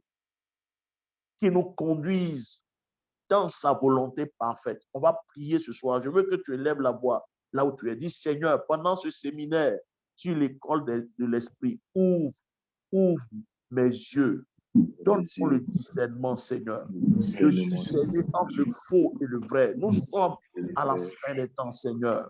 Donne-moi d'être éclairé. Que les esprits familiers de divination ne puissent pas m'entraîner loin de la volonté de Dieu. Que les faux prophètes qui pullulent dans la ville, Seigneur, que mon chemin ne les rencontre pas au nom de Jésus. Je vais vous donner un signe parce que l'Esprit de Dieu me dit de vous donner un signe. Regardez par exemple. Un jour, on était dans une église et un jeune homme qui dit qu'il a reçu un message de la part du Seigneur. Écoutez bien, parce que je veux aider quelqu'un peut-être qui me regarde. Ce n'est pas pourquoi le Saint-Esprit a mis ça fortement dans mon cœur, mais c'est pour aider quelqu'un. Il dit qu'il a reçu un message de la part de Dieu. Il doit donner le message. Et il n'a pas pu donner le message. Et à un moment donné, il est resté bloqué sur sa chaise. Le culte est fini, il ne peut pas se lever pour partir à la maison. On dit, mon frère, le culte est fini, tout le monde est sorti, pourquoi tu es là? Il dit que le Saint-Esprit lui avait donné un message pour le pasteur. Mais comme il n'a pas donné le message, il est bloqué. Le Saint-Esprit l'a bloqué. Donc, il y a des gens qui vont venir vous dire, oui, Dieu m'a dit à cœur de te donner un message. Mais comme je n'ai pas donné le message, c'est pourquoi Dieu m'a frappé. L'Esprit de Dieu ne frappe jamais quelqu'un. Écoutez-moi bien. L'Esprit de Dieu peut te donner un message. Tu es libre de le donner ou ne pas le donner. Si tu ne le donnes pas, il ne te fera rien. C'est vraiment important de comprendre ce signe-là. L'Esprit de Dieu est un gentleman. Il ne force pas quelqu'un à faire quelque chose. Il collabore avec ta volonté. Si tu dis non au Saint-Esprit, il s'arrête. Donc, le Saint-Esprit va t'obliger à faire certaines choses. Et il dit, si tu ne fais pas, il va te frapper. Non, ça, ce n'est pas le Saint-Esprit. Et le jeune homme, on lui a dit, non, ça, ce n'est pas le Saint-Esprit qui Il dit, non, lui, il est convaincu que c'est le Saint-Esprit parce que souvent, quand il est en train de passer, il rentre dans les maisons, Dieu lui donne des prophéties pour les gens, il va donner des prophéties, il va donner des prophéties, il va donner des prophéties. On lui a dit, ça, ce n'est pas l'Esprit de Dieu. Parce que Dieu ne frappe jamais personne. Il dit, lui, il est convaincu que c'est le Saint-Esprit qui lui parle. Donc, qu'est-ce qu'on a fait? On a dit, Saint-Esprit, nous, on ne veut pas t'attrister. Si c'est toi réellement qui travaille avec ce jeune homme-là, montre-nous. Pendant qu'on s'est attrapé les mains, on a dit, Saint-Esprit, si c'est toi, il est tombé. Frère, histoire authentique. Il est tombé et il a commencé à faire comme ça. un serpent qui sortait de sa bouche. Quand il s'est réveillé, quand il a fini de faire sa part, il s'est levé, il était délivré. Il dit, mais qu'est-ce qui m'est arrivé? On lui dit ça, c'est l'esprit de Python qui travaille. Deuxième chose, la divination. La divination, c'est-à-dire dans la sorcellerie, on peut fabriquer un futur et te l'annoncer. C'est pourquoi vous allez voir que l'esprit de divination ne voit jamais les choses positives. Parce que le sorcier, dans la sorcellerie, il y a cette capacité qu'on a de concocter et de prédire un futur qu'on a créé pour toi. C'est pourquoi la personne va venir te dire, oui, j'ai fait un rêve, tu t'es vu, tu étais mort. Faites attention à ces gens de personnes. Oui, j'ai vu, tu devais voyager, j'ai vu ta voiture ensanglantée, il y avait le sang. Ça, ce n'est pas l'esprit de Dieu. Est-ce que je fais du bien à quelqu'un ce soir? Parce qu'il y a des personnes, il y a des personnes parmi nous, dans ta famille, Amen. il y a eu des gens qui ont adoré cet esprit-là. On les appelle les esprits familiers, les esprits de Python. C'est des esprits familiers. Si dans ta famille, il y a eu des commiens, il y a des voyants, il y a des diseuses de bonne aventure, tu es exposé à cet esprit-là. Donc, il ne faut pas venir nous dire que non, toi, tu es prophète. Parce que si tu ne passes pas par une bonne délivrance, il peut y avoir un mélange dans ton esprit. Il y a des gens qui vont me dire, pasteur, moi, quand je rêve là, ça s'accomplit. Non, Dieu il ne monte pas pour que ça s'accomplisse. Il monte pour que ça ne s'accomplisse pas. Et moi, mes rêves là, oh, quand je rêve sur quelqu'un, il est mort, ça s'accomplit. Non, non, non, ça, c'est un esprit de divination. Donc, si tu viens d'un background où il y a déjà ces esprits-là, où tu es, par exemple, il y a des gens ici en Côte d'Ivoire, des ébriés, tu es ébrié, tu es baoulé, tu es, comment on appelle ça, les gars de Dabou, là. Ils ont les esprits guerriers là-bas. Ils ont des esprits qui travaillent avec ces serpents-là. Surtout si tu es dans une famille où on adorait l'eau. L'esprit des eaux, là aussi, c'est un esprit qui travaille avec la divination. Parce que c'est le lieu où il y a des communions, des femmes qui dansent, elles rentrent en transe, ou bien les régions où il y a la royauté. La plupart des gens, parce que si vous prenez Daniel chapitre 2, verset 2, vous allez voir que Nebuchadnezzar, il était entouré de voyants, de sorciers, d'astrologues. Parce qu'un roi, pour que son règne soit établi, il a besoin d'avoir ceux qui voient, ceux qui font la divination. Donc toi, tu es issu d'une telle famille. Il ne faut pas jouer avec ça. Parce que dans ta fondation, il y a déjà l'esprit de Python. Si tu es là ce soir, il faut prier pour que Dieu te délivre de ça. Il ne faut pas dire, oui, moi, quand je fais des rêves, ça s'accomplit, frère. Ça peut être un mélange, ça peut être un esprit qui est là. Donc, il y a plein de gens aujourd'hui qui se sont proclamés prophètes. C'est pourquoi je vous ai dit la différence entre celui qui prophétise et le ministère prophétique, c'est que le ministère prophétique, c'est quelqu'un qui a une relation avec Dieu. Dieu se révèle à lui personnellement. Il connaît Dieu. Or, celui qui prophétise là, Dieu utilise juste sa bouche comme un griot pour parler, mais il n'a aucune relation avec Dieu. C'est vraiment important. Le prophète là, ce n'est pas la prophétie d'abord. Le prophète est d'abord un intercesseur. Une des clés pour comprendre le ministère prophétique, c'est la prière. Un prophète est un intercesseur, est un sacrificateur, quelqu'un qui intercède beaucoup. Parce que ce n'est pas tout que Dieu lui dit qu'il dit. Alléluia. Donc, si tu es ici ce soir de famille où tu sais que ton grand-père était un guérisseur, ton papa était un guérisseur, il guérissait les gens par les arts démoniaques, il faut que tu saches que tu es exposé à cet esprit. Ce soir, on va prier, Dieu va t'apporter la délivrance. Ou bien tu as tendance à faire des rêves où tu vois des choses négatives. Tu as une prédisposition à devenir prophète de Baal, à prophétiser des choses bizarres. Il faut qu'on prie. Il y a des gens, tu rêves toujours, tu es au ciel. Tu rêves toujours, tu vois les anges. J'avais un frère comme ça, un Congolais. Tous les jours, il est au ciel. Tous les jours, il dit, ah, parce que j'ai vu les anges. Quand on a commencé à prier, c'était un esprit de divination qui faisait ça. Il a été dévoilé, délivré. Il peut te donner des prophéties, tu es étonné, tu dis non, le frère là, il est spirituel. Il n'est pas spirituel. C'était les esprits. Frère, on est dans un temps où la séduction, où les esprits démoniaques sont à un frère. Il y a même souvent une intelligence qui n'est pas normale. Le gars, il est intelligent. C'est vrai, il y a une intelligence. Mais pour lui, là, il y a quelque chose qui n'est pas normal. Est-ce qu'on peut prier ce soir? Est-ce que quelqu'un est en train de regarder dans sa famille? Regarde dans ta famille. Est-ce qu'il y a cet esprit-là? Est-ce qu'il y a des gens qui ont fait la divination dans cette famille? Est-ce qu'il y a un esprit?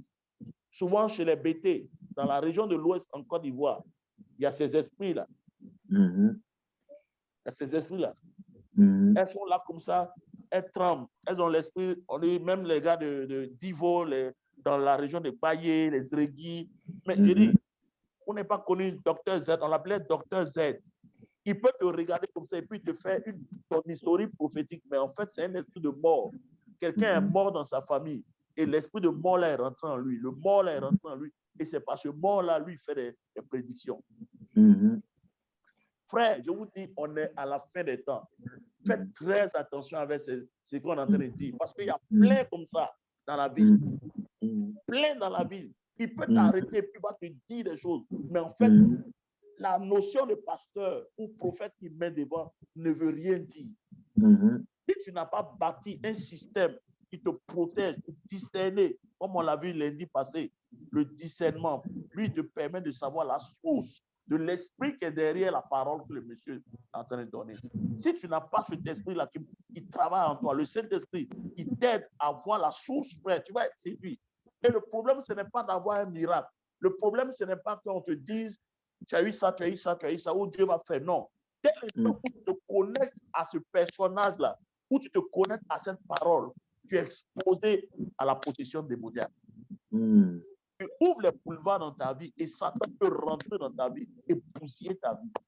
Et c'est comme ça que beaucoup ont eu des vies bousillées parce qu'ils se sont soumis à des esprits. C'est pourquoi on a lu Deutéronome, il dit, il y a quelqu'un comme ça au milieu de vous.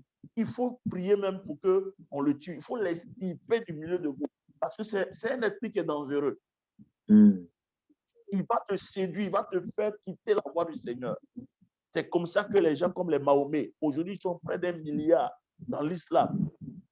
Mais Mahomet dit qu'il a vu l'ange Gabriel lui parler, frère. Aujourd'hui, là, où ils sont? Alléluia. On va prier. Tu vas prier pour tes fondations ce soir. Amen. Si tu es issu d'une fondation de communion, une fondation de guérisseur, une fondation, frère, tu vas prier. Et toute fois où tu étais exposé à ces gens d'esprit, à ces gens de personnes, demande à Dieu que le dépôt satanique qu'ils ont fait en toi, que ce dépôt soit brisé. Que ce dépôt soit brisé. Que l'esprit d'erreur ne s'attache pas à toi. C'est pourquoi beaucoup de chrétiens sont dans la confusion aujourd'hui. Aujourd'hui, tu vois blanc, après tu vois noir. Tu ne comprends plus rien. Ta vie est dans un embourbillon. Tu ne comprends pas, frère. Tu es soumis à des esprits de séduction. Prie ce soir avec moi. On va briser toute influence de ces esprits sur nos vies. Et on dit, ils sont partout. Ils ont des gros titres. Ils ont des gros noms. Souvent, mais ils ont des grands ministères. Mais le ministère est basé sur la divination. Ah, frère, que Dieu nous aide ce soir. Lève la main, commence à parler en langue. Dis, Seigneur, have mercy. Seigneur, que ta miséricorde soit mon partage. Frère, il y a des gens qui vont t'imposer les mains. C'est pourquoi je te dis, ne va pas partout donner ta tête pour qu'on t'impose la main. Fais attention à tout ce que tu regardes sur Internet, sur les télévisions. Parce que frère, si tu n'as pas la conviction de cet homme-là est vraiment de Dieu, ne te connecte pas à sa chaîne, sinon tu vas prendre les esprits. Prions ce soir. À la puissance du Saint-Esprit, et la brise toute racine du mal dans ma vie, dans la vie de qui nos femmes, dans la vie de familles nos enfants. Qui sont issus de familles où on a adoré les serpents. Tu vois les serpents dans ton rêve. Les serpents viennent dans ton rêve. C'est un Quel que esprit de soit la Bible, quel que soit le corps, quel que soit le vide, quel que soit l'obscurité, on va détruire toutes ces racines démoniaques. Prie avec depuis mes parents, depuis les parents, depuis la génération à la génération. Tout esprit qui provient de nos origines, les catalabasata, les parakataba. Tu peux ouvrir ton cœur et prier avec moi ce soir, Jésus a dit personne ne manque de et toi, l'arbre qui produit si tu as la tendance à faire des rêves qui s'accomplissent, des procès d'esprit de déclarer, Seigneur, nous prions ce soir dans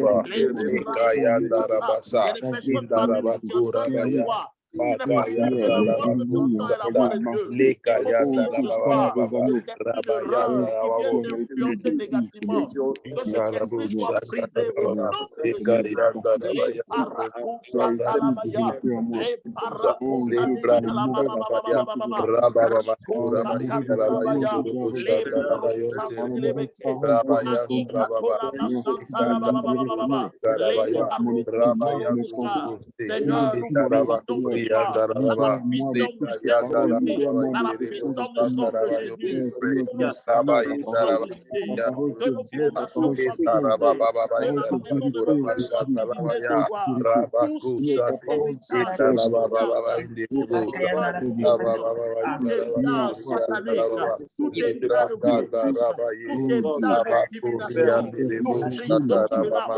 de Jésus, que nos fondations soient Saint-Esprit, nous prions ce soir. À partir de ce jour, que le discernement des esprits soit accordé à tes enfants. Que les écaillements de nos yeux soient, Seigneur, la source de tous les esprits qui parlent autour de nous, Seigneur. Les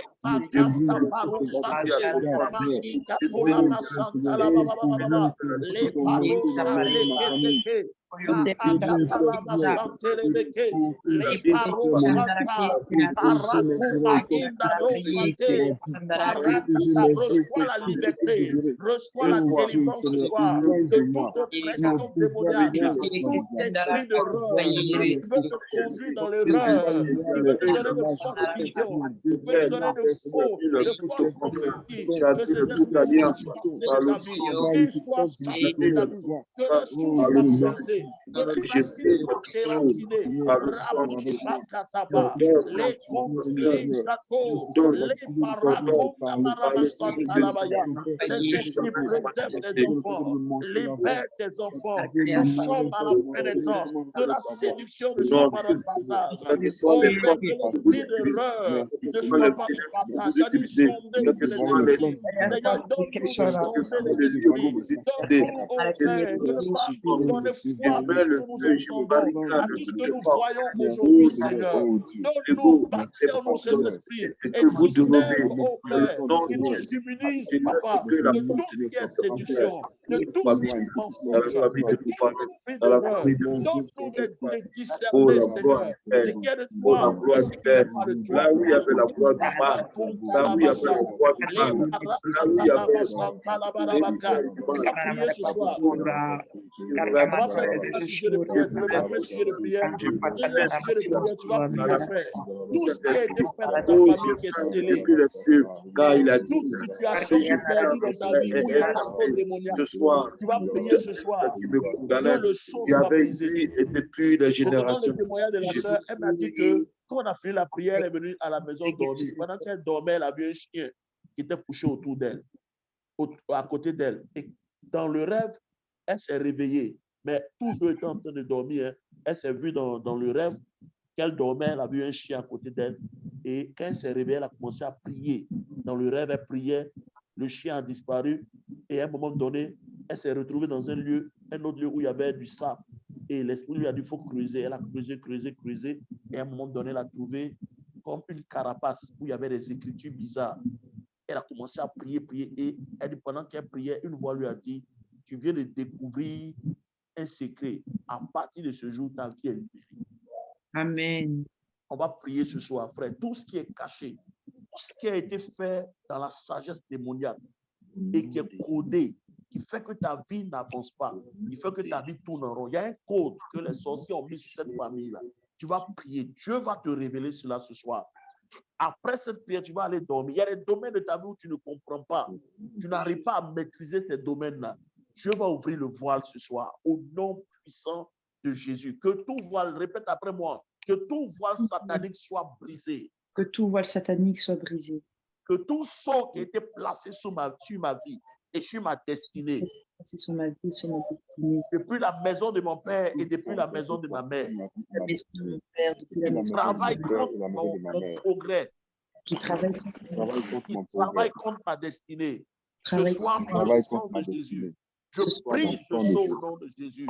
À partir de ce soir, cette situation ne va plus perdurer dans ma vie. Cette situation est débloquée au nom de Jésus. Élève la main, commence à prier. Rakatalaba Santa, Lekata. Seigneur, je prie pour tes enfants ce soir. Que tout ce qui est caché dans la vie de tes enfants, tout ce qui est situation scellée, qui perdure dans la vie de tes enfants ce soir, je déclare que le secret te soit révélé. La Bible déclare que le secret fut révélé à Daniel. Je prie ce soir, papa, donne accès à tes enfants, à tous les secrets de la maison de leur père, de la maison de leur mère, tous les secrets démoniaques, tout ce qui a été fait dans le monde des esprits, qui est scellé, papa.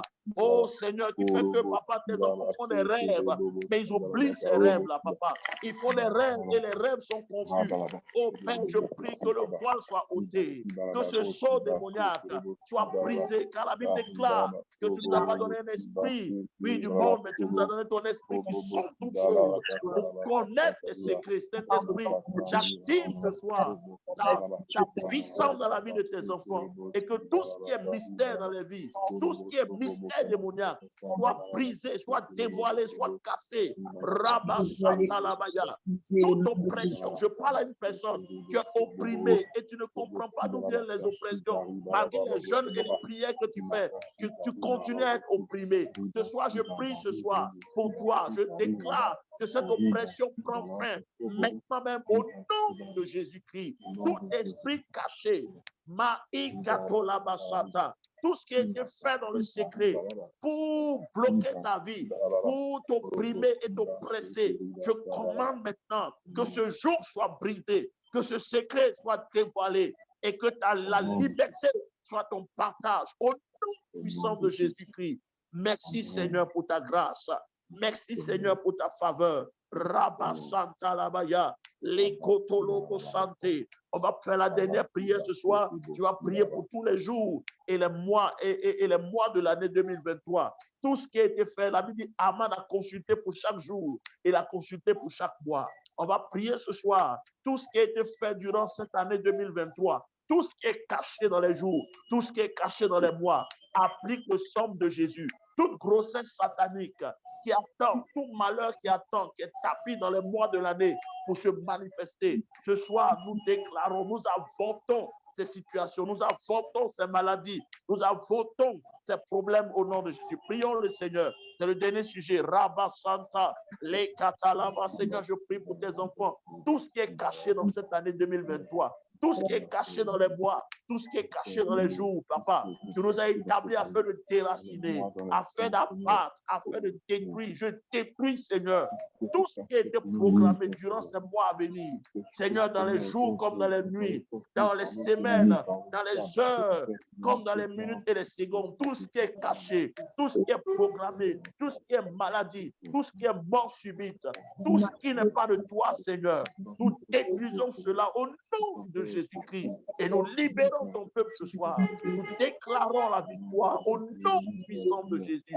Merci Seigneur pour cette série d'enseignements qui nous amène à la liberté totale, qui nous donne la capacité de discerner entre le faux et le vrai, qui nous donne la capacité de juger et de prouver tous les esprits. Car Seigneur, tu as dit, car plusieurs faux prophètes sont venus maintenant dans le monde. Seigneur, nous ne serons pas des victimes. Je prie ce soir, tu ne seras pas une victime. La Bible dit, plusieurs faux prophètes sont venus dans le monde. Tu ne seras pas la victime. À partir de ce soir, ton chemin ne rencontrera pas le chemin d'un faux prophète. Au nom de Jésus-Christ de Nazareth, je te préserve des faux prophètes au nom puissant de Jésus-Christ. Merci Seigneur pour ta grâce. Merci Seigneur pour la victoire en ce soir au nom de Jésus.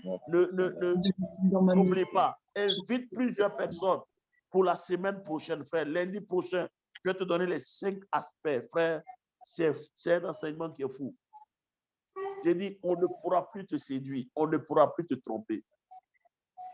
Si tu dis Amen, tu le reçois. Amen, Seigneur. Amen. Amen.